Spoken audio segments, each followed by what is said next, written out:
Tarvitset yhteensä 5 desiä jauhoja. Minä käytin 4 desiä tavallisia jauhoja ja 1 desin Graham-jauhoja. Lisää myös teelusikallinen kumpaakin, leivinjauhetta ja soodaa, puoli teelusikallista suolaa ja ripaus kanelia makusi mukaan. Sekoita hyvin. Mieluiten toki vispilällä. Ota 3 ruokalusikallista pellavan siemeniä ja jauha ne veden kanssa mössöksi. Voit toki myös käyttää valmiiksi jauhettuja pellavan siemeniä, jolloin sinun tarvitsee ainoastaan sekoittaa vesi ja pellava siemenrouhe.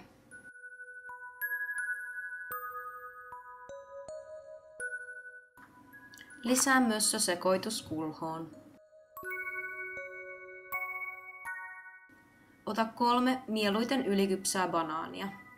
Mitä tummemmat banaanit, sen parempi. Lisää 4 ruokalusikallista mietoa öljyä.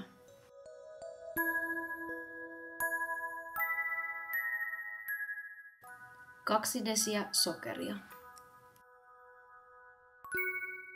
1 teelusikallinen vanilja-aromia. Sekoita ensin lusikalla ja surauta sitten sauvasekoittimella tasaiseksi.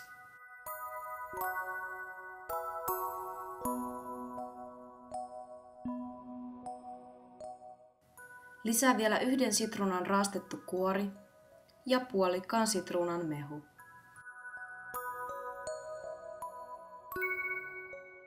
Sekoita kuivat ja kosteat aineet, hitaasti käännellen.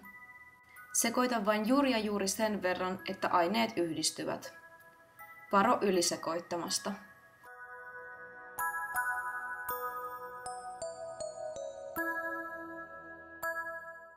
Halutessasi voit lisätä leipään pähkinöitä ja kuivattuja hedelmiä. Minä käytin tässä Saksan pähkinöitä ja sen lisäksi lisäsin rusinoita ja pilkottuja aprikooseja.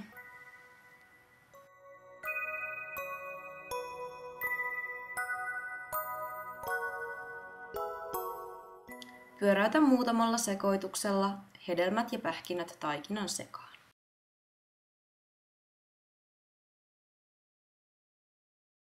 Minä tein tässä 2 pientä ja söpöä leipää. Voit toki tehdä myös 1 ison leivän.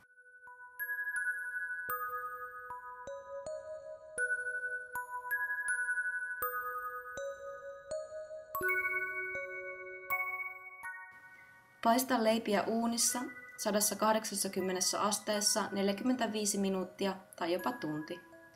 Kun ovat kullanruskeita, testaa vielä kypsyys veitsellä tai hammastikulla. Jos veitsi tai hammastikku tulee ulos puhtaana, ovat leipäsi valmiita.